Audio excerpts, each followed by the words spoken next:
friends, welcome to episode 75 of Storyteller Conclave. This is a show all about helping you run the best tabletop role-playing game that you can, whether you're a new storyteller or dungeon master learning the craft, or an experienced storyteller looking to take your game up to the next level. I am Sara. And I'm Rob. How we doing, Rob? It's been a long work week. Maybe that's not a best question to open up with. Let's just go right at the story. It's been a bit of a stressful week. But, it has been. But I'm here at therapy. We got some things to look forward to, though. We do. I think we were talking about a little bit about expanding our repertoire of virtual tabletops. Yes. For our games earlier. I actually picked up Foundry VTT and started taking a look at that. I'm going to flat out say I don't know enough Linux to set up the dedicated Linux server. I tried. I'm just bad at it. That's all. I must be. So I'm going to probably end up doing a PC version of it, but I like the simplicity of it. So I'm going to give it a shot. I'll do a little bit of review once I get a little more in depth with it, but overall I like the simplicity. I like the fact that I can have my own personal dedicated server and control over that. Oh yeah, absolutely. Versus relying on somebody else's connectivity or something like that. Right. If I want to set up something on Amazon Web Services, I could. So that's kind of nice. I mean, and from a technical aspect, because that's what I'm good at, that's my background, I can go, yeah, that's something I want to sit with. And it doesn't include all of the 3D stuff that I'm not good at. Right. Somebody gives me a map, and I can just make it into a grid and then draw a few boxes, and that gives me lighting control. Hey, I'm golden. That's great. Whereas you... I am actually in the Kickstarter for a VGT called Tailspire. Tailspire, that's what I was trying to remember the name of it. And Tailspire plays a little bit like... it's almost like Virtual Dwarven Forge. Yeah. Whereas it's got a lot of three-dimensional pieces that you can modularly build your board with. Yeah. And it also has some animated Unreal Engine Light. Like a live lighting, and you can even do little camera things. Like if you want a cut scene for when they finally get into the where the big bad evil guy is at the end of the dungeon or something like that, you can do a dramatic camera movement where it goes up to the plinth that he's standing Now is that on. the one that Z was hawking up? Or is that a different one? I don't know if Z Bashaw was for who does the animated spellbook on YouTube. Yep. I don't know if that was one that he was hawking. There's a number of products that he does. Early on, he had one that they literally looked like tiny minifigs with bases, and they would bounce as they moved through and stuff like that. That sounds right. That sounds right, yeah. But it was way early that he was talking about it. I think it was during the initial Kickstarter, and I was like, ooh, that looks neat, but it looks too thin for me to want to use. It looks like, well, I'm going to have to move every one of the pieces and graphically show this, but from what you said, it's grown a little bit, so. It's grown a bit. They've got a lot of good tile sets and stuff like that. Okay. And so what I'm planning on doing is a little bit of a hybrid sort of online presentation for you guys. A show and tell, if you will. Show and tell. So we're still going to play over Discord, I think, but what I'm going to do is I'm just going to stream my instance of Tailspire, and essentially use that as a visual reference for you guys, and then you can just tell me where you want to move, and we'll roll dice and stuff like that. I think that makes sense. Meat space. Yeah. So I'm slowly but surely plucking away at mine. I'm happy for you for that. And you have your game coming up this weekend. Yes. Regardless of how weird this week has gone and everything, I am still pushing through with my Friday game. Or sorry, Sunday game. And I'm doing some quasi world-changing stuff. I might get into it next story or next episode, but I'm doing something new on Thursday. You're aware of it, and definitely not using traditional pen and paper to do it. No. So it's going to be interesting to see how this little test works out. I'm going to tell a fun little story using Ark Survival. Yes, as a system, as a live role-playing system. Yeah. So we'll see how it works out. We'll see how this works out. Yeah, right on. So today we are continuing our mini-series on encounters, and we're adding on social. And just to recap, if you haven't been with us, welcome. This little mini-series, we kind of wanted to break down encounters and get into the meat of different styles of encounters and what makes them unique, what makes them different, and also what do you need to look for in them, and what are things that we've done and what others have suggested that make them that captures people's attention and also makes it good for gameplay. Right. Because not everybody thinks about that. And social encounters are one of those where things can get kind of gray because they can be as simple as just a simple conversation between you and a merchant, or as complex as, a bad guy who you're having a duel with while talking or doing some other competitive activity. Right. Like, going to the high society ball and trying to, integrate yourself in with, like, fake identities. And, it can get pretty deep. And I'm not even saying that social... I'm also looping into the social encounter the concept that you're dealing with another PC in a challenge that isn't combat. So I would even put this to say that this could be a social encounter if you're doing a foot race against somebody. Why not? There's going to be social aspects to it, because you could intimidate, you could do other things like that. So really, when we're talking about a encounter, we're talking about a scene, something that's important to the story with a goal attached. Right. That's presumably going to move your plot forward. Right. So if your players just got back into town and they're getting ready to go into a dungeon, they're like, hey, I need to do some shopping, and I need to do this, and I need to do that, those aren't necessarily scenes and full encounters. Right. A social encounter is not just talking to somebody. It is like a significant, set piece where the plot is going to move forward. Yeah. So never confuse when we talk about social encounters, I would say the drudgery of travel or quick shopping or even exposition to your players. Yeah. Think about this as something that you've dedicated some time to say this needs to happen, or the players dedicate some time to say this needs to happen. Like, we're going to go, it's like, now that we've had to defend the town, okay, what are you guys doing for the night? We're going to go see the mayor because we need to get paid for that. Okay, now we have a social encounter. Now you have a social encounter, that may turn into a combat encounter, but we'll see where things go. So, again, we're going to put our weight back on what we talked about last week, which is there are still 3 things involved in this: stakes, options, and triggers. Right. And we want to make sure that is still kept, because that's true for any encounter. Those elements still carry through, and we're going to talk how those fit into things a little bit differently. But remember that, even though it's a social encounter, it could still mean life or death. Don't get me wrong. I mean, think about the scene in Princess Bride.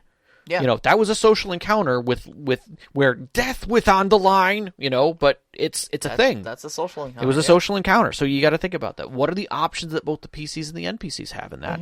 And what are the triggers for things to change? So let's start talking a little bit about this. So what makes a social encounter different than combat? Well, presumably you're talking and not fighting. True. We're not doing combat. Right. Well, initiative has not hit the table. Right, but I think that's an important distinction, because most game systems, not just D&D, but most game systems have specific combat systems and then kind of everything else systems. Combat tends to be its own set of rules. And so it's important that you're not delving into the combat rules in any way during a social encounter.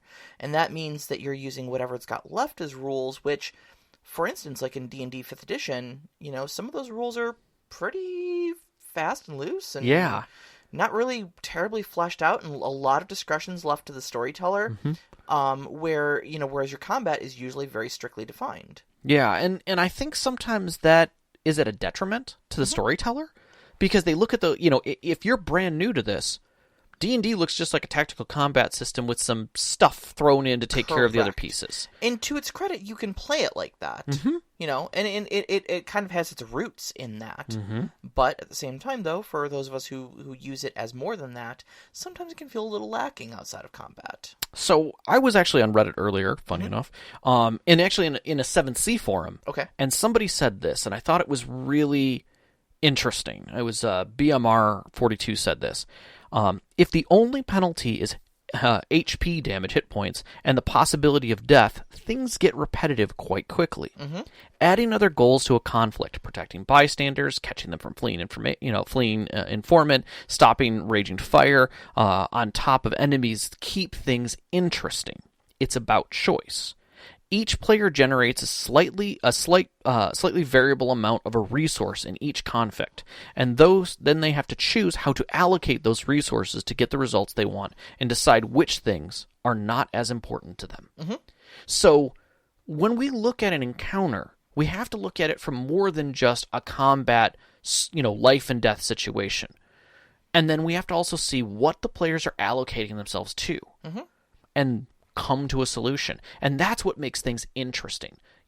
To break up the monotony of just initiative, combat, solution was it life or death? Right. Right.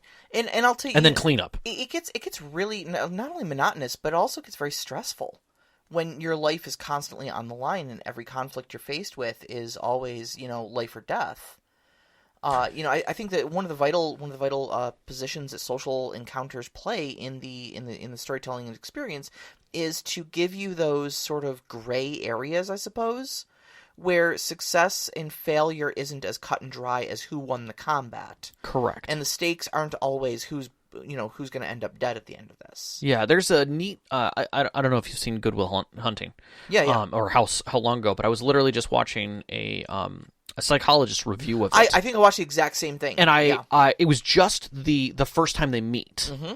And I was watching that, and I'm going, this is a social encounter. Let me dissect it with this guy and see. And he was really taking it from how the therapist was doing their job to negotiate things. And it very much made me think I need to be sitting down with Matt and going through this and sending it to him. So if you're listening, you need to watch this. I'll send you a link. But one of the things that was neat was it was talking about a specific point where Matt Damon's character gets up to look at a painting that he's done. Yes. And he starts to dissect the painting, and as he's doing it in a clinical way and not necessarily forming a proper opinion of the therapist is able to kind of deflect and only take a little bit of offense to it. But then when he turns it on to talk about his wife, and without knowing anything about her, it immediately turns to an aggressive state where the therapist jumps him, grabs him by the throat, at which point he basically says, this is over. Yep. I won. I win. And that is a conflict done through social. Mm-hmm. And I think scenes like that show that it is a loss on one or both of their parts. It is not just a simple cut and dry who won this contest. Yeah. Both of them walk away with lasting reputations of each other. Mm-hmm. And it changes the course of the story. And that's the kind of feeling that you want to get out of social encounters. One that I particularly liked from 7C that I was involved with, not to get too far into this, was a player. Players were tied up. Two of the players had been, basically the bad guy's monologuing. Uh-huh. And he knocks out the first person at the beginning of the scene and then continues his monologue. And that's kind of where things... And the second person is this... friend of the prince, who is the third person sitting there, and he goes to knock him out, knocks him out without a problem, gets to the prince, and he's like, and soon it will all be mine, and you will just be a memory. And he goes to knock him out, and the player said, I'd like to contest it, and basically spends a drama die, a luck die, whatever you want to call it for the system, to basically take the wounds, and then he spits the blood out and looks back at him, and he goes, is that the best you can say or do? And of course he hits him again. Uh-huh. And he goes, I do have another one, and literally sets down the next one. And he's just like, I sucked that one up. Now he's got all of these wounds. Like, he's not going to make this third one. Yep. And he spits the blood out, looks at him, and he goes, I'll see you tomorrow. And he knocks him out at that point. Yep. And everyone's just like, you won that. You won that conflict. But there was that moment of defiance where he didn't get what he wanted. Right. And it was a power play. It totally was a power play. Yep. But it's things like that you're giving options to your players that wouldn't normally be there to create drama and intensity and meaning to the encounter. There was a scene from Star Trek Deep Space Nine that always comes to mind when I think of intense social encounters. Oh, and here I thought you were going to say there are four lights. No, this is much later in the DS9 storyline where. So I apologize if these are spoilers in any way here, but you've got the Cardassians have joined the Dominion. Okay. And the Dominion had those aliens, Vorta, that were the negotiators. Weyoun was the one that they would clone them as they needed them, basically. Yeah, because they were expendable. Yeah. And so Weyoun was there. Yeah. Gul Dukat, who was basically the face of the Cardassian Empire to the Federation, was there. And essentially they came in for quote unquote peace talks. Uh-huh. And this whole scene plays out with Weyoun and Gul Dukat and Captain Sisko, or Commander Sisko. And they're all through. It's very tense, Mm-hmm. but they all say very nice things to each other. Of like, oh, I'm sure the Federation can come to see things eye to eye, and Yep. oh yes, of course the Cardassian Empire and the the Dominion want nothing but the best for the Alpha Quadrant, and I'm sure. And at the end of it, Wei-Yun claps his little hands and goes, well, I think that went remarkably well. Yeah. And Cisco, very grim-faced, walks out of these peace talks. Yeah. And he's like, arm all the ships, make sure everybody's at battle stations, go to yellow alert. Yeah. And like, but I thought they said things went well. Like, yeah, we all know what was being said in that room. Yep. And it, like, we all used very flowery words, but we both know that this is what's about. Like we're about to go to war. We're about to throw hands. Yeah. Yeah. Exactly. And it's knowing that that's what's happening. Uh-huh. Yeah. It's not necessarily what's said, it's how it's said and how you posture. Like in D&D terms, that was a lot of insight checks to figure out what the person was really getting at, you know? I would say I would say to a degree, but I also think it's counter intimidation. Yeah. But not through force of anger. Mm-hmm. You can easily intimidate somebody into any number of things, but it's intimidation against intimidation against intimidation, and each check failing each other. Yeah. And it's like, sorry, neither of us got through this. Guess it means war. Right. I'm sorry it's got to come to this. Me too. So when should dice hit the table then for something like that? When is a conversation not a conversation, and now it's an encounter that is a challenge? And that's really like a balancing act that I think we've both had. We've talked about it a lot. We have. And we've talked about, once you know dice need to hit the table, when do you roll? Mm-hmm. I mean, I know personally, I've kind of, after going through enough things, I've decided that if I know a player is a challenged person who doesn't necessarily, and I say challenged in the sense that they're not necessarily fast on their feet, when it comes to whatever they're about to try and do, be it intimidation, be it, performance or whatever, I don't want to put them on the spot, but I'll say, why don't you roll, give me how are you going to do this? I'm going to perform. Great. Why don't you make a roll and we'll see what happens. No, and I just want to say too, like when we say not fast on your feet, like that's not a negative. It's not a negative. It's just that there are some people who are good at just like being really in character at all times and like can think as almost like method acting. It is, and also just being creative under pressure. Yeah, exactly. Being creative under pressure is a really tough skill. Yeah. And like, I mean, there are a lot of like trained professional, like if you watch Critical Role, yeah, like Ashley Johnson, as wonderful of a person as she is, and she's a really good role player, like she's not good at that. No, she's really not good at improv at all. She feels once she's got her idea, she's good at that. Yeah. But I mean, and this isn't just me throwing shade at Ashley. Ashley, If you're listening, we're not throwing shade at you in the least. No, but she's said as much. Yeah, that she's not good under those sorts of pressures. She's really good if you hand her a script. Oh yeah, she's amazing at that. But she's not terribly good at the improv sort of stuff that everybody else is. But that doesn't preclude her from being at the table, though. Yeah, and she gets by just fine. But the cool thing about role-playing games in general, especially with these social encounters and such like that, is that they allow you to portray things that are not you.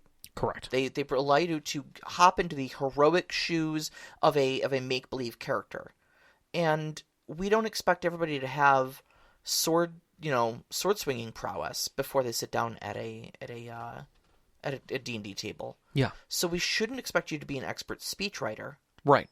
Or a multilingual silver-tongued devil. Like, you shouldn't. No. And sometimes you do need to meta and let the group assist you with that. And I think there's no problem with that. If another player comes up with a better statement to make or a joke or something, that fits very well. I don't see an issue with it, nor do I have an issue with a player who looks at me and says, okay, I'm going to seduce the guard. Okay, or, I'm going to intimidate the guard or something to get through. Okay, what are you going to use? Intimidate? Do you want to use bargain? What kind of skill set are you going to use for this? You know what? I'm going to perform. Okay, so you're just going to lie in some way? Yeah, I'm going to lie to him. Okay, why don't you make a roll? Okay, because, I say, isn't it a lovely night? And I just try to get his attention and keep it focused on me. Okay, make a roll. 29 plus 3. Right. Oh, okay. So you say it's a lovely night. and his eyes start to glisten with water. What? And you kind of stare at the stars with him. You don't really say anything. You just point to things and, say how beautiful and blue the sky is. And he's just welling up with tears. Because what you don't realize is that the last person to say that to him was his dead wife, who died 6 days ago. And he just starts saying it to you. And he's crying. And he's holding your shoulder. And he's like, "It is a lovely night," and doesn't recognize anything. That man is 100% covered. And that's you as a storyteller assisting your player who just did something amazing to have a role-playing experience. No different than when your player pontificates for 5 minutes about what they're saying for this commanding speech, and then they make a roll, and it's, 20 or, or 19 or whatever, but it's good, and you're like, yeah, that's fantastic. And you give them some chops, and everybody claps and everything, like, great, give them an extra inspiration die for doing some extra role play, Yeah, there, I think you have to feel out your table, too. Oh, definitely. And I think sometimes you're going to have mixed tables. Like, I can think of, at my game, like, I think you're the type of person who'd want to talk, and then roll some dice to see how effective the talk was. Yeah. Just simply because you're generally a very talky person. On the other hand, I know there are at least 2 people at my table who would prefer to roll the dice first and then see how that comes out. Yeah. But, you can do the exact same thing on the opposite, too, where you give your whole big speech. And you roll a 4. And the guard just looks at you and goes, "Cool motive, still murder." Or you have your players who are just like, "I'm going to intimidate," and makes a roll, and you're like, "Okay, you rolled a 29. What do? I stare. Okay. He asks you if you have business in town. I stare. He's starting to sweat. I have done that in a game before. Correct. There's nothing wrong with that. At the same time, I think we can also say that there are points where you don't need to roll. If your player isn't begging to roll, and you know that they have amazing charisma, they're a +7 charisma, and this person is just a guard, there's no reason why you necessarily even have to make a roll unless the player really wants to do it. You can just say, you sweet talk your way around him and make your way into the party. Great. Yep. Simple as that, because it's not important. It doesn't need to be an encounter. That guard can just be someone who passes. You can have fan people who are like, "Oh my God, is that so-and-so?" Because 2 scenes earlier they put on clothing, and you can make the assumption because they got an amazing role on it that they look like some celebrity, maybe.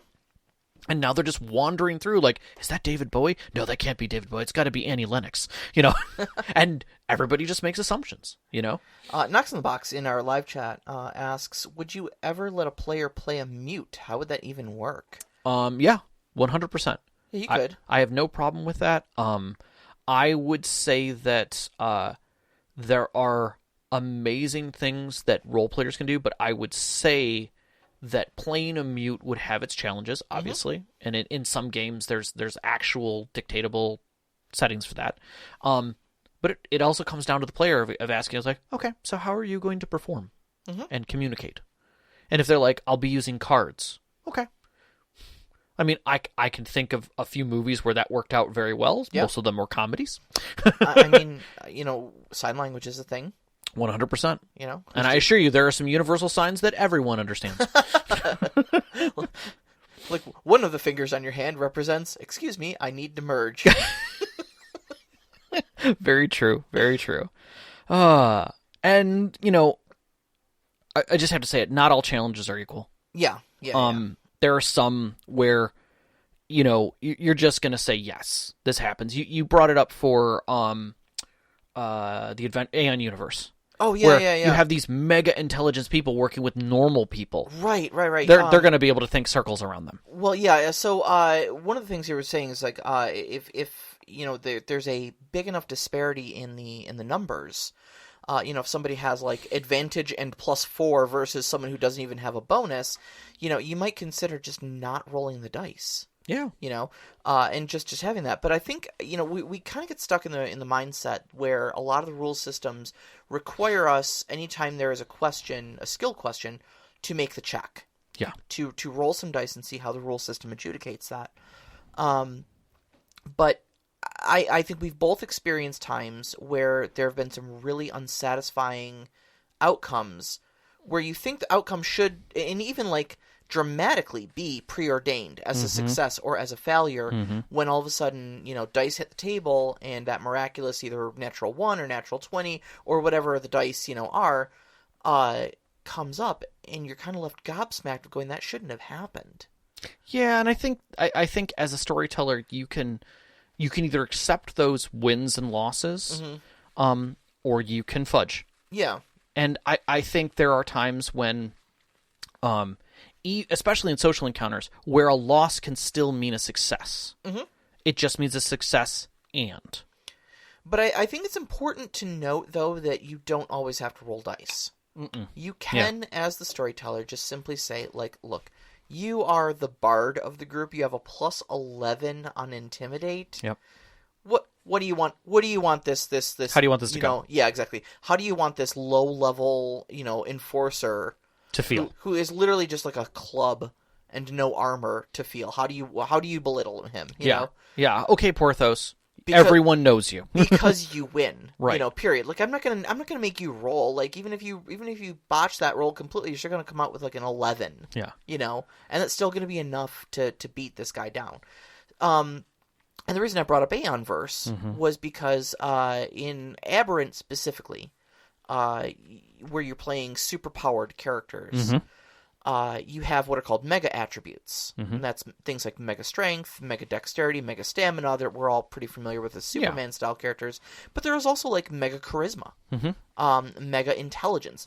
Knox in the Box, who's one of our Patreons contributors and in the live chat right now, played a mega charismatic character. Yeah. In my game, and the rules of that game system say, like, if I have a mega attribute and you don't, I win. Period. Yep. There is no way, even if you have a fully kitted out mundane stat, you're never going to beat anyone with even 1 dot in that mega attribute. You're that far below them. Yep.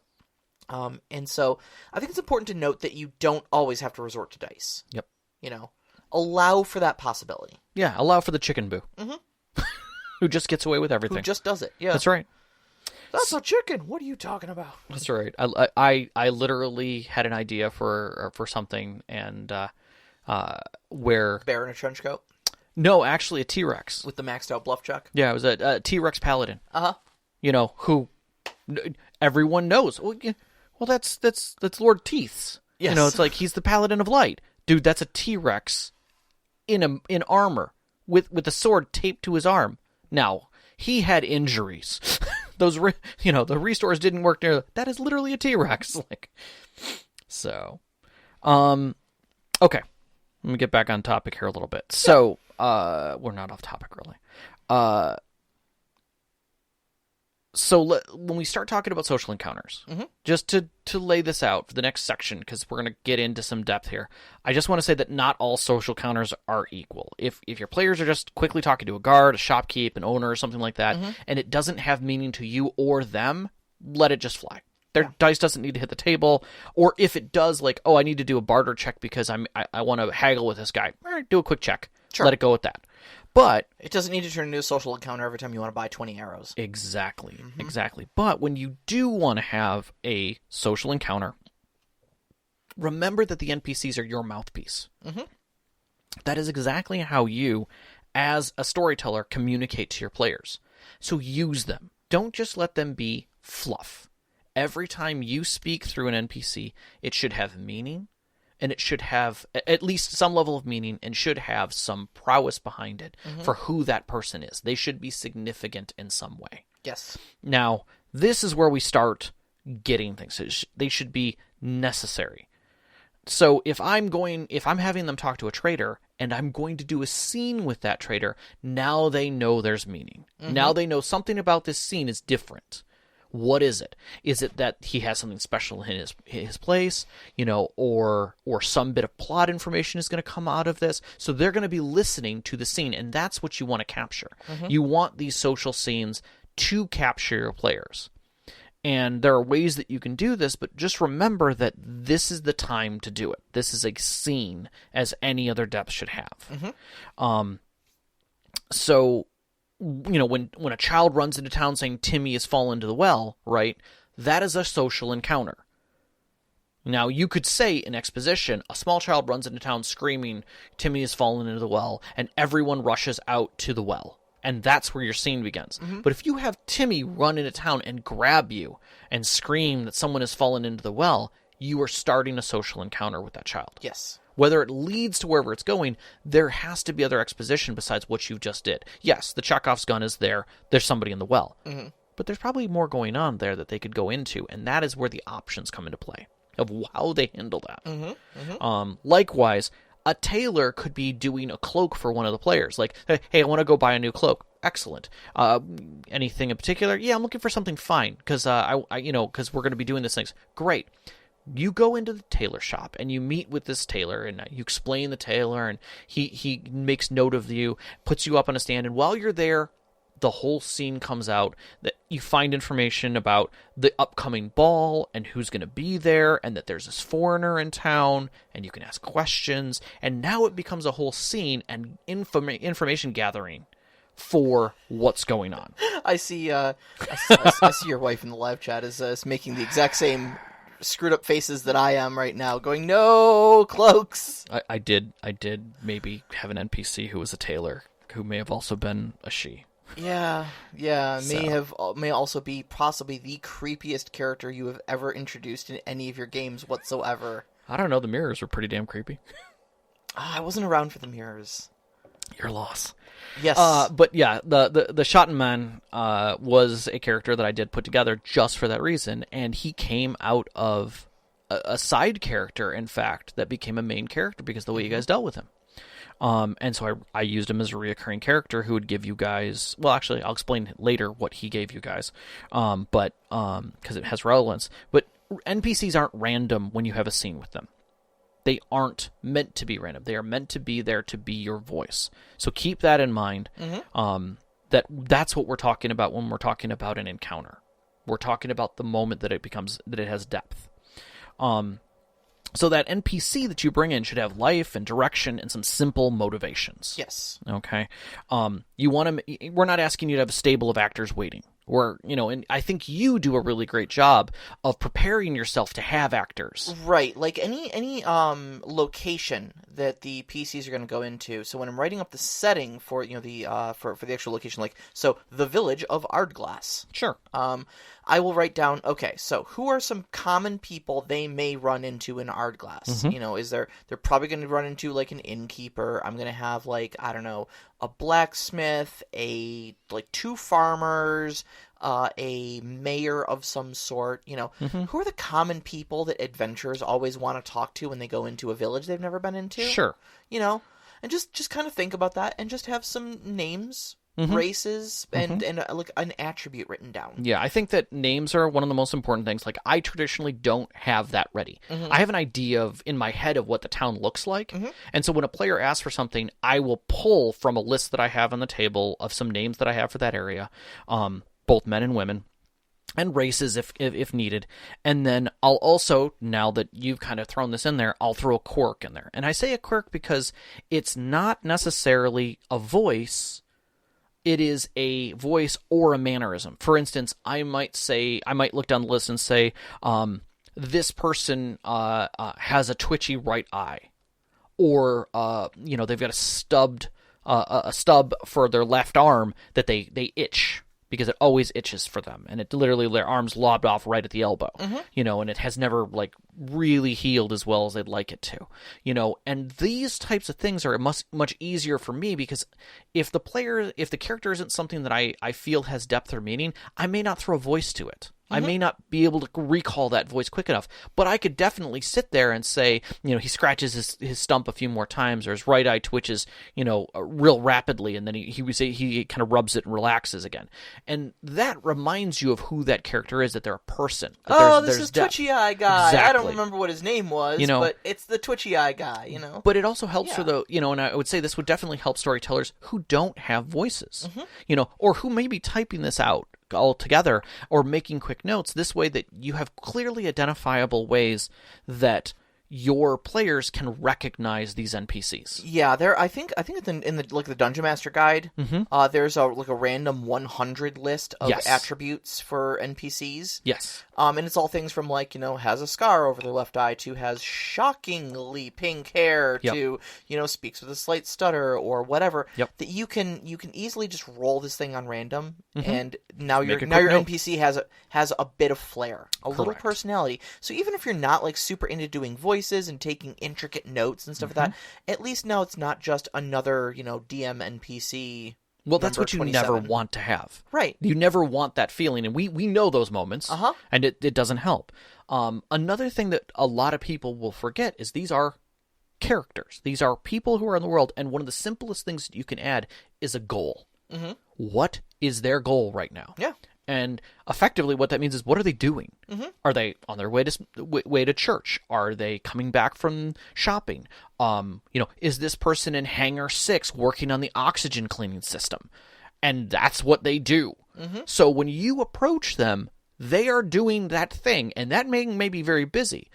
Or it may bother them. And that's where things can change. But you have to know what their goal is and how important it is to them, because they may talk about said goal. They may be working on said goal while you're discussing it with them. A fisherman may still be casting. And that's part of the interaction, is that you're witnessing them, and when he's done with his fish, he's going to grab his tackle and his stuff and bid you a good day and walk off with his fish. Yep. Yep. But they also might have an element for plot and story-wise. Now, these aren't mutually exclusive. They could have a personal goal and have some plot information. A guard is a perfect example of that. If he's doing his rounds, he's going to want to get back to said rounds, right? He's not just going to want to stand there. He'll be looking at other things. And so at times he may say things that he's not necessarily realizing he's saying. While he's just jabbering with you, and then when he sees someone stealing something, he's like, I've got to go, and he goes and takes off after that person. And that's the kind of thing that you want to do. It isn't always necessary to give plot information. It is necessary to complete whatever the goal of the scene is with that player, but it doesn't always have to be plot. And that's the last thing you want, is to have every single NPC that you make an encounter off of be plot exposition points. This is what you run into what we call Oblivion dialogue. Correct. And that way your players aren't traveler, have you heard of the High Elves? Exactly. And it's like, great, I didn't know I was going to get history on this event every single time. Do you just spout random history at people, or, Exactly. And so just kind of pick and choose off your list, get a name, get a race, get a mannerism, a quirk of some kind, and then decide whether or not, what they're doing and whether or not they have a bit of plot information that's going to come out. Maybe. It doesn't always have to. You don't have to shove it into the player's hands. Remember that even if the players miss something along the line, this is an opportunity for you to get it back into play. Right. Even the lowliest of people could do. For instance, maybe they were supposed to pick up a dagger off the battlefield, and they just never searched. They ran away because they saw skeletons coming or something. And so now you've got this dagger missing in the field. There's nothing to say that it isn't literally in the fishing basket of the farmer, and he starts talking with him. He's like, oh, you were the guys who were in that battlefield. Oh, I think you're missing something. And he pulls it out and hands it to him. He's just like, yeah, I found this. I think this might be one of your guys. I got no use for it because it's way too fancy for me. I just like my shucking knife, And he's a fisherman, and that works. It doesn't work for him. That's the kind of stuff that you want to see to make a scene worthwhile and to give them some plot and make it feel like, oh, this does have meaning. I'm glad I talked to this person. Another thing that I will do sometimes is I will bring NPCs back. For instance, I may have a traveling tradesman who shows up in multiple towns. Yeah. Or a aristocrat who shows up at different events. And that way you're reusing that NPC, and they already have a reputation, and they have an idea of how to interact with this person. And you see this in movies all the time. They're the supporting characters that flow in and out of scenes to give direction to the story. Yeah, absolutely.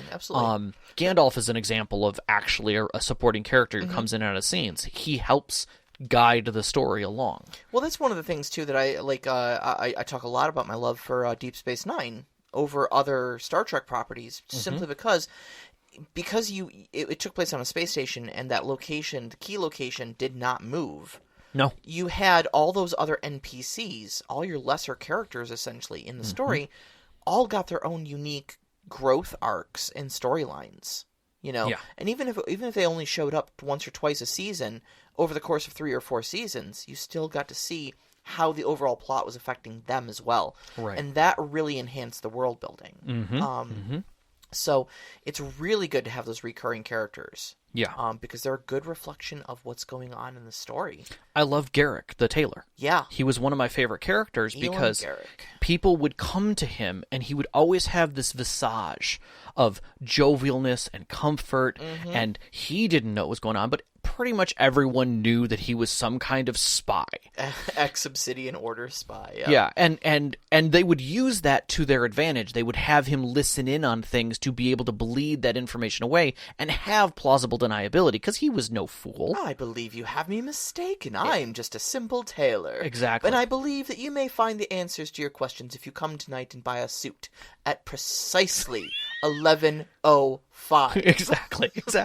Or when Cisco used him for the attack, where basically like he orders that he's going to have a new jacket made for him, and it's literally when his high command is speaking, and Cisco literally just starts pontificating about what's going on, gives just enough information to kind of lead in the fact that, you know, they're planning on defending.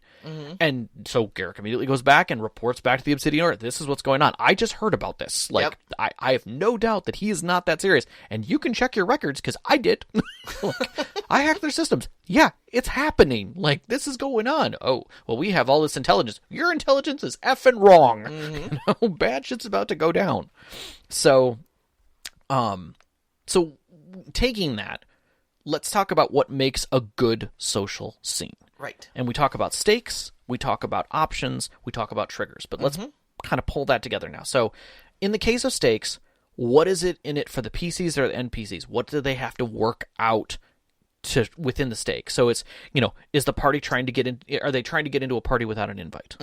Are they, is somebody pickpocketing one of the PCs to get a map back? Right. You know, is it trying to get a good deal on magical items, or are they trying to find information from a ruffian, like a interrogation? Yeah. You know, these are all basic scenes, but it's all talking about what's at stake. They need this. Right. The PCs are going into it with a goal, or the NPCs are going into it with a goal, and the scene has to roll either way. Yep. So what options do they have? And this is where things can get a little gray, because you have to think about what the PCs have options-wise, and they're going to throw some extras at you. That always happens. In the case of NPCs, the rules still apply. Your NPCs are going to come up with options on the fly when they look at your PCs, because you don't know what state they're going to be in going into the scene. They could be drunk, they could be poisoned, they could be 100% right after a long rest. You don't know. So, are you sweet-talking that guard? Are you showing some respect to the, you know, are you asking to be shown respect for nobility? Are you just going to pay the guard off, you know? Or are you going to use some of your reputation and basically be like, don't you know me? And so is that how you're going to get into this party? Right, right. Are you going to, is there going to be some kind of a distraction going on for stealing? Or is that NPC going to wait till they go to sleep? Is he going to case them? Right. You know? Or maybe try and use a toxin on them, you know, to try and get the person who has the map to either show it to them or show it to somebody else, and then they're going to grab it off the table, you know? In the case of bartering, everybody talks about this, but there's nothing to say that you can't barter with knowledge or reputation, you know? Are you going to just outright lie, or are you going to try and distract and steal it yourself? You know, steal that magic item. Yep. In the case of dealing with somebody, a lot of people think that, you know, you've got your straight up strong arm intimidation, but there's also sweet talking. You know, I think Red did a good job of that, where like you had the wine connoisseur, they were trying to get the information out of, I think in Red 2, and the girlfriend goes over and she's like, please don't, you know, I need you to do this for me. And she sweet talks him and seduces him on the spot. And they're all looking like, what the hell is this?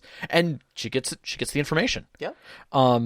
Good cop, bad cop is a total strategy. Good cop, bad cop, yeah. Or just asking the right questions using divination or charm. Yeah. Like, there's nothing to say that when you're doing an interrogation that your caster can't do a little divination and go like, oh, he's got a dying grandmother. We could do something about this. You know, right. Or you could channel them and attempt to charm them. And I think it's worth noting too that you can really mix and match these things too. Like I ran that big party for you guys in Kvatch, where we had some characters who went in and did the high society elbow rubbing. Meanwhile, the others were doing a covert ops info gathering behind the scenes. So not only were you doing the hobnobbing to try to get information out of the NPCs you were talking to, but you were also running distraction for the people sneaking around in the shadows and looking for documents. Yeah. And it paid off. Yeah, and it totally really paid off. Everybody did wonderful. But it's a good example, I think, of a blended social encounter. 100%, 100%, because it's still a social encounter. There was no combat involved in that process. Yep. And then your last piece is what event gets triggered or is triggered by this, and that is like, does the NPC guard go and tell somebody that they're there, or do they announce them? When they come in the door, or is the payment enough that nobody really cares, and or do they get to know them later? And say, hey, those guys paid me, which means they have money. Let's go rob them. Or is the PC notice that the map is missing and now you've got a situation? Or does the bar break out into a fight while the person's trying to steal the map? Or, does it turn into a long interrogation with the thief? Is that stealing of the map from the players just an opening for them to either capture them and interrogate them or find information on their body or something? Right. In the case of the store owner, maybe they lose respect for them. Or in return, they do have a successful meeting with them, and now that store owner keeps coming back to them for more information. Like late night, they're in town, or it's they're 3 towns later, and a knock goes on their tavern door, on their room at the tavern, and it's him. He's like, hey, I got something, and I need you guys to look at this thing. What do you mean? I don't know. Some guy sold it to me, and it doesn't look right. It changed colors the moment he brought it in, and I don't even know what this thing is anymore. And I feel like I need to get rid of it. And it's plot. He's getting rid of plot. But again, it's there's a connection that's already been made there. Yeah. What is it? I don't know. It's just some sort of shriveled monkey paw. Yeah. It was open when I bought it. Now it's closed, and I have no idea what that means. Right. It's holding one finger out. It sounds like you made a wish. I don't know what you're talking about. And then the other thing is in the case of the NPCs, could they gain or lose respect? Could word get out that you're a bully if you interrogate somebody, or you're abusive? Yep. Or better, maybe you don't do that, and the next time you see that guy, with his thugs or whatever, he just gives you a nod and walks on. Like, because you were respectful. I'm thinking of the lumberjack and his gang of goons when you guys went to go fight that troll. Oh yeah. And there was a couple villagers there who were like, "You hired mercenaries. We don't need no stinking mercenaries here. Get lost, you pieces of crap. Keep whatever. We can just handle this." And you were like, "Hey, I can, I can tell by looking at you, blah, blah, blah, blah. You've never been in a fight before. Are you a soldier? Have you ever killed a man?" He's like, "Well, I know how to swing an axe." He's like, "Right. You ever swung at anything that wasn't a tree?" Yeah. "You ever swung at anything that's swinging back at you?" Yep. No. That's what I thought. That's right. I didn't see you walking back into town. You sit your ass down. That's right. And, next time those guys came around, you didn't have as much of a problem with them. No. And then we turned that around again. And then you turned those into allies because you commanded respect, but you didn't bully them. Right. And that had a lasting reputation for you. Yep. So then when it did come to trying to muster up a defense, you were able to command them and say, "Hey, get your shit together. But I know you guys are stout individuals. Can you go use that for doing this?" Yep. And they were motivated. Yep. And there's one other piece that comes off of that trigger is that sometimes if the players are doing too much on the bullying side, that might get the notice of the darker elements of the city saying, "Hey, you're somebody I could hire. I like the cut of your jib, Exactly. sir." So now you're getting hired by crime bosses to do work, and maybe you aren't even realizing that that's what's happening. And maybe that's just the wake-up call your PCs need. Sometimes it does. Is the villain to sit you down and go, "You're my sort of scum." "Well, what do you mean? I'm nothing like you." "Actually, you are. And here's what you've done over the last 6 months. It's been quite good. Thank you so much. Right. So I'm going to quickly do this because we've got 10 minutes on this, and I've got some questions too. And we can always, we can go wherever we want to. We went over last time. We went over last time. Why not? So one of the things that I want to get out of this one is what makes a compelling NPC, and I think this is really important. And these kind of pieces also fit with combat, but I think they sit more in the social because you get more time with it. Give them a reason to be there. We talked about that earlier. I totally think it's important. But another thing you can do on top of that, is give them an education level. Just a simple thing. Are they low? Are they medium? Are they high educated? That makes a huge difference. If you're, you go to see the king and he's like, hey, I'm the king of this area. Y'all just take a knee and bow before me. Versus good afternoon. This is the Grand Lord, and he comes in and honors you, and there's food, and there's, and he says, if you swear fealty to me, I will see that all of your needs are taken care of. I look forward to, working with you in the future. You have a very different respect level for that guy. Yes, exactly. And you expect different things. Language, changing dialect, adding slang. Does the race dictate anything? For instance, if every time you say an eth, you put your tongue to your teeth just a little bit. Just a little lift. Exactly. And so he's a snake person. So there you go. Now you get a little bit there. Or maybe he was raised among them. Oh God, I had actually it was Draven, one of our Patreons, who I role played with way back in the day when we first met, and he played a Thrycreen, which are like praying mantis creatures. Yes, essentially, and all of his we did this over text based, and so he would like his Z's were always like anything that ended in an S or a Z just had like zzz at the end of it. That's so he would perfect. Buzz. That's perfect. This is not acceptable. Yep. I love that kind of stuff. Yep. What's their disposition? Are they friendly? Are they annoyed? Are they antagonistic? Are they indifferent? Are they hurried? That's different than being angry. Yeah. I don't have time for this. State your business so I may go on. And they're just one. Or are they shy? Are they completely defensive about things like, I don't know anything about anybody. I don't know crap about crap. Mm-hmm. Don't ask me. I wasn't there. I didn't say anything. You were literally sitting on the other side of the room. No, I wasn't. That was my brother-in-law. I don't even know what you're talking about. IRL. Exactly. Are they joyful? Are they fearful? Are they aggressive when you approach them? What is the stance of the person? And something that is very simple, like we were just talking about. What are they doing at the time of the connection, and what do they have to do after that? Mm-hmm. Like, if you're talking to like the head of a house, and they're, she's directing people because there's going to be a meal that evening and you're asking her questions, she's going to be not necessarily connected with what you're asking. She may, know that you're respected and you're one of the guests of the house and she has to tend to your needs, but at the same time, she really ain't paying attention. She'll direct somebody else to you. Yep.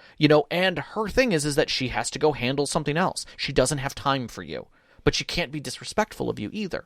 So that adds a certain level to her personality, right? Another thing that and this is where I was kind of trying to get to with one of the pieces, and that is that your NPCs, if they are meant to be defined, if you're bringing somebody into a scene, and this is an NPC that you want to put weight to, there are 7 NPCs that you can have. That you really need to have in a story to help.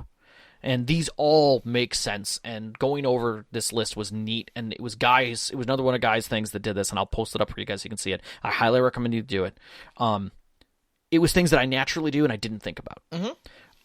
You have your guide NPC. This is a physical guide, a lore guide, someone who helps the PCs get from point A to point B in the plot. It could be a physical point A, or it could be point A and B, or it could be a mental point A and B. Right, okay. But they are literally a straight-up guide. They create tension. So, for instance, maybe they're taking a sea journey, and the captain is there with them, and he's like, oh, there's rough waters ahead. Nothing but sea serpents and, and tidal waves for the next, 16 hours, and you're like, okay, I kind of know what's going to happen, and that's the kind of stuff that you want. It's a level of exposition that you as the storyteller are giving through this guide, or when they get to shore, like, oh, don't be going in that town after night. Those people get robbed, or worse, they have to work. And you're like, work, and then he tells a whole story and a whole tale about how the town has a curse. Yeah. You have your advancement. Now, an advancement NPC isn't a guide. They're someone who actually corrects the PCs and helps them keep on plot. Okay? They can refocus them a little bit. Gandalf is a good refocuser. Your lords in our story are great advancement. The Guildmasters? Yeah, they're great because they get us right back to what's important to the plot and what's a side story. Yes. Another one is Rival. Now, a rival isn't necessarily a villain.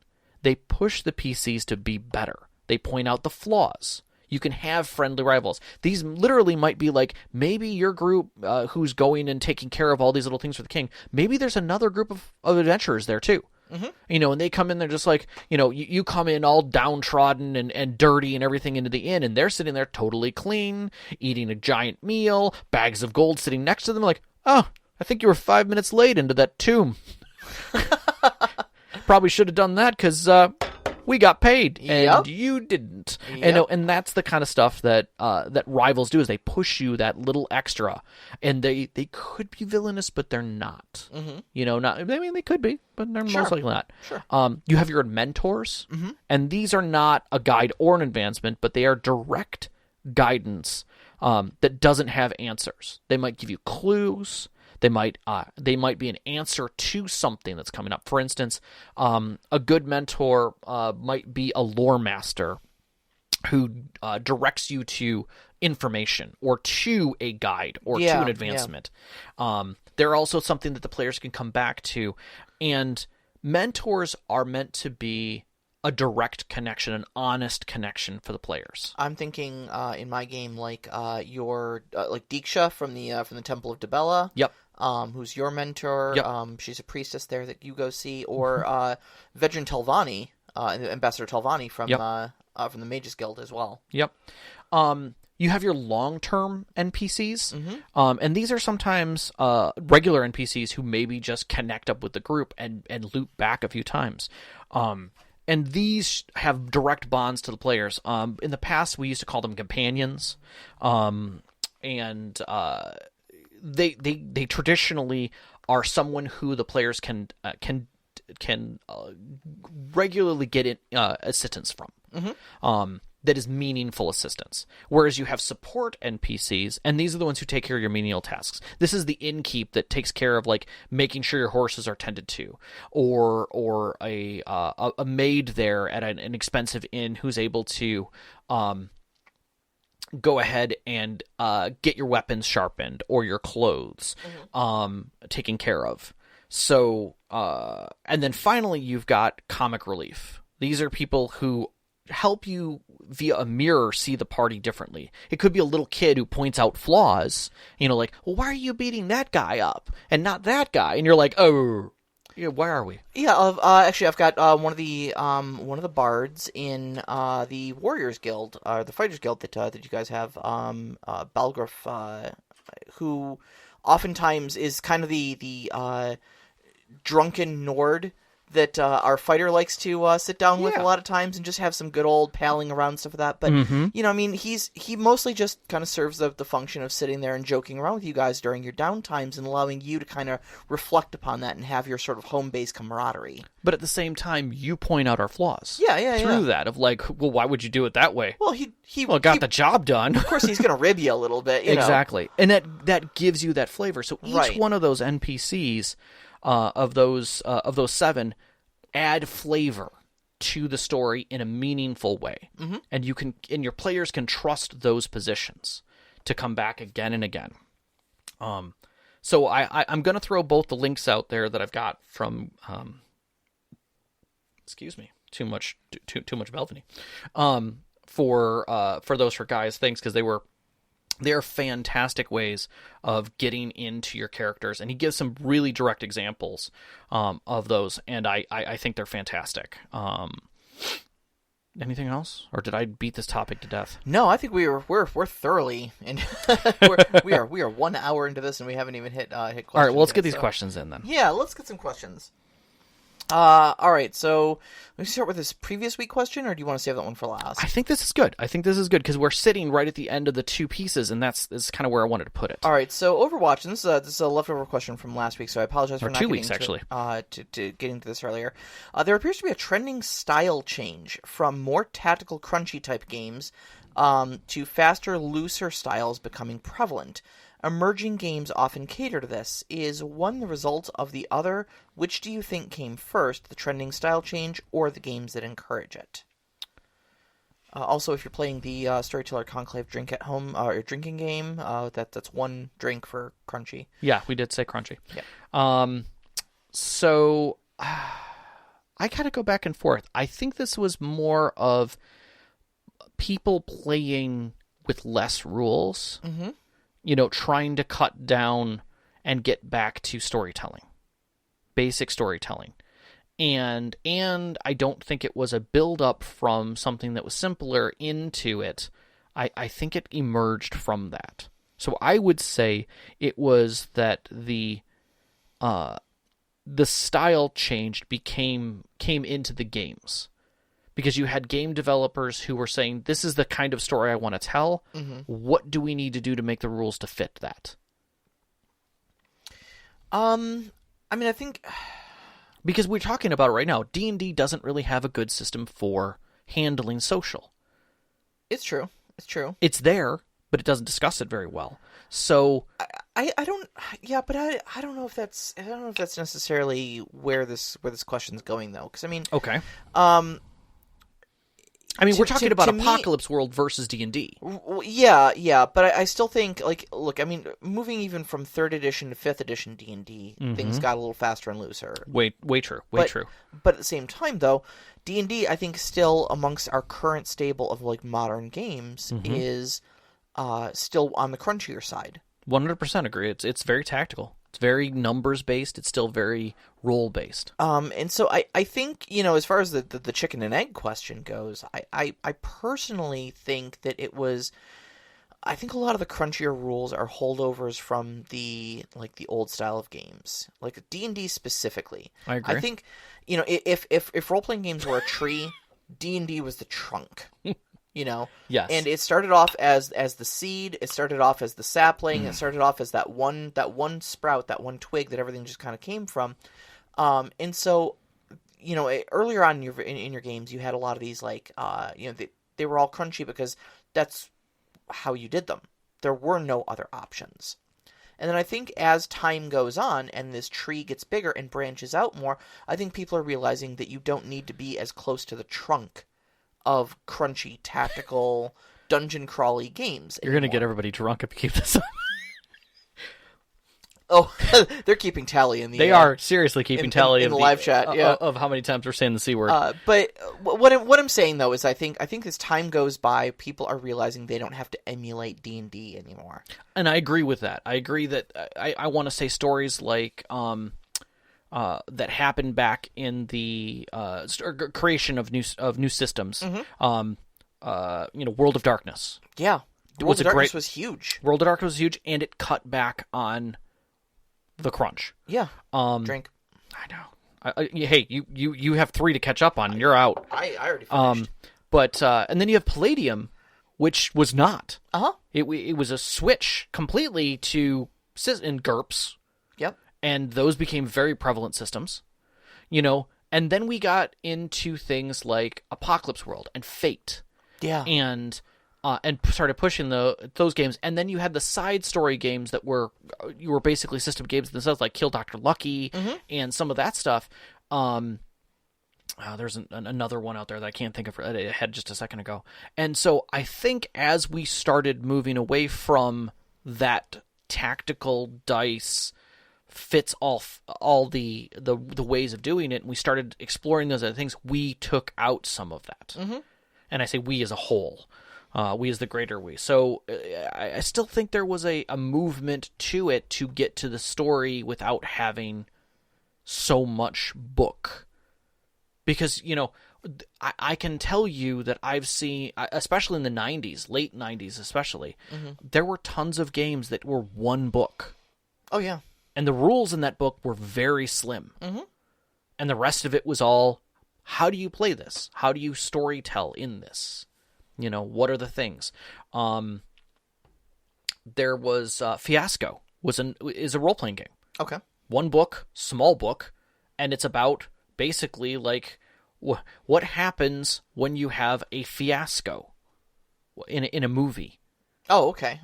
Fiasco style movies, Four Weddings and a Funeral, or Snatch, or something like that, where it's literally a bunch of combined scenes that create this fiasco sense. the rules in it are very simple. You know, you're not doing a lot as far as crunch is concerned, but it's still one hell of a story to put together. And some people, it's not their cup of tea. You know, we're not playing BattleTech, which is at the far end of the scale. Yeah. But even BattleTech is MechWarrior. Yeah. You know, which again tries to figure out how to work within that system and still be and still have a little bit of leeway. Right. So, I hope that answers your question, Overwatch. We got it. I knew it was going to take us longer than like a minute to talk about. Yeah, it's just a bit of a big question though. I mean, which came first, the chicken or the egg? But I think that's where it fits with the difference between combat and social. In combat, it's rare to have you say, "Yeah, don't worry about rolling dice. You're just killing the guy." Yeah. Whereas with social, happens all the time. Yeah. And should it? And that really comes down to the table. So it comes down to you and your players. Yeah, whatever gets your story through, and whatever your players enjoy. You know. Yeah, exactly. All right. So Knox in the Box asks, what are some fun and/or effective way to handle the kinds of wait and see social encounters? Sending a letter or a magical message, or someone to someone, or praying to a higher being. Okay, so if it's the players sending the message, the wait and see is I think is more of an adaptation of it. It's something that starts and then the social encounter happens later. Yes, and you have a social encounter. On the other hand, I love doing in the 7th Sea the preamble scene of the writing. Where you get the essence of what was happening during the writing of the letter. Okay. And then it's being read in front of the player, and now the player can have their reaction to it. So it's a different, it's not wait and see, it's they're receiving the entire story, the whole meaning for that scene. Right. In one piece, and they can respond to it and work through the scene. Whereas I have the Dropbox. Yes. Which is very much wait and see. So I gave my party a what I call the Dropbox, and it is a bag of holding, but it has a separate pouch on it that has a shared space with another box that they have back at the Mages Guild. Yep. And so you can essentially pass items, small items, and letters back and forth between the two. And so what they've been doing is writing up letters that are reports on their progress and things that they've found in their investigation, and they'll drop a letter back home so that they can get, on-demand answers. So typically what I'll do is whenever somebody says, okay, well, I'm writing something and dropping it in the Dropbox, I say, okay, just write me an email. Yep. Literally just pop open your email client, send me an email. Between games, because it will take that long, I will write up your response, and typically then I've also had it fully printed out on a piece of paper with, in a script font, so that it looks handwritten, and given it to you at the beginning of the next game. Like, okay, this happens, that happens. It's a fun prop. You guys wake up, the sun is shining, it's a nice morning, the wind is blowing gently out of the east, the smell of breakfast as you guys are cooking that over your campfire begins, and Rhaegar, you reach into the Dropbox and you find a letter in there, and hand it to him. Yep. There you go. Props. Yep. You get a prop. You get an answer, and it has that sort of believable distance of they had to read it, absorb it, and write a reply. And you get one the next morning. You know. One of the things I thought was interesting was, and I read it about someone who had done the same thing, where basically it was a dual bag of holding. That was doing it. But what they ended up doing with it was that you had couriers. So you had someone who had the bag, right? Okay. That was basically like a mail courier, and they would get to a place, and when they got there, they would wait till an assigned time. So for instance, on Mondays they were here, on Tuesdays they were here, on Wednesdays they were here, and when they were there, they would get a bell. This little bell that was attached to the bag would ring, which was basically a string tied through the bag of holding to the other side that would let them know the mail is ready to be taken, and they would open the bag and start handing out all the mail for the town. And then they would close up. They would say after 1 hour, they close up the bag, head off to the next town. And they get to that town at noon. Bell rings. So the players got a bag from a dead guy with a bell on it that would ring on occasion, and mail and things would come out of it. Mail theft is a crime. It is. But I thought that was a neat way of doing it. So. Yep. All right. Hulavu has the question. What are some alternatives to combat/straight skill checks that can take a campaign away from just being about combat, but still involve skill challenges that are more fun than just rolling dice? That is literally one of our upcoming episodes. Yes. We are doing a whole episode on that Hulavu, so thank you for asking. Yep. You're going to get probably an hour-long answer about that. Yeah. But to speak today, we talked about different ways you can do basically interrogations, different ways that you can handle, a gate guard or anything like that, getting past no, which is a great response. But you can always have even fights turn into bouts of strength. Sure. Where it's now a wrestling match. It's not about who's knocking who out. 7th Sea has dueling rules, and there's a skill called tagging. Yep. Which is doing things like hitting buckles and just ties and buttons, slightly cutting just the little cuff on their shirt, just to show them that you could have killed them, but instead you did a precision strike that didn't wound them at all. Correct. Just to humiliate them. Correct, and it helps you and advances your skill in that scene. Yep. But yeah, dueling is a huge thing within 7th Sea. I think dueling is a lost art that some other games can definitely do, and I think you could easily duel in D&D. I think you could, without it being combat. I'm a big fan. Matthew Mercer in Critical Role occasionally does this, where he does these like skill checks, where they're he says, okay, so here is the scene. Who is going to help with this scene, essentially, and puts it on the player characters. I'm like, okay, well, I'm going to use stealth to kind of lead them, lead our pursuers astray. Okay, cool. You give me a stealth check. That sounds like a plausible use of a skill. Now, who else has a skill that they would like to lend that isn't stealth? Right. Because this character's already doing that, and allow them to kind of come up with creative solutions. Instead of asking them for a specific check, allow them to tell you what check they're going to use and what creative way they're going to try to resolve the situation. Yep. And you can do that also for a broken up scene. For instance, if the scene that you really want to deal with is them getting through a courtyard, all they would need is 4 successes, right? Right. To get through that, as far as you're concerned. Maybe one of them, is able to, they figure out a plan that one of them is going to be the distraction, someone else is going to, sneak the group around the side, and the third person is going to go knock out the guy with the keys, while all this is going on. Great. Okay, how are you guys going to do that? And you have skill checks for this. It doesn't have to be combat. Yeah. It can be something totally different. But again, we'll be getting back to that. Yes, we will. So what's next week? All right, so next week we're actually going to be diverging slightly from this encounter building miniseries that we're doing. We're going to be getting back to another one of our game spotlights, and we're going to be doing a spotlight on one of my all-time favorites. Basically, the thing I spent all of my high school time on was Battletech and MechWarrior. So you can find us on Twitter at @ST_Conclave, on Instagram, @ST_Conclave. You can listen to us live every Wednesday night at 7 p.m. Eastern Time on mixlr.com/storyteller-conclave. And please, by all means, join us up on our Discord. You can find that link on our Twitter. You can find it up on our website at storytellerconclave.com. Join the discussion here. We'd love to hear from you. Yeah, also, please join us on our Patreon. We love having people onto our live chat with us every week. It's so much fun having the conversation and seeing you guys join us. Our main members right now that are contributors are Nox, Sam, the Arcane Asylum, and Sparkle Motion.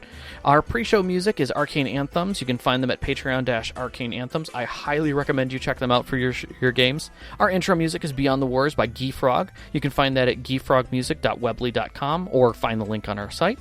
Our outro music is Only Our Footprints in the Sand by Midair Machine. You can find that at soundcloud.com/midairmachine/tracks. And as always, a big shout out to our families, Vicky and Sean. Thank you so much for putting up with us week after week as we do this and supporting us. All of our friends who've sat with us at our tables over the years and shared this gaming experience.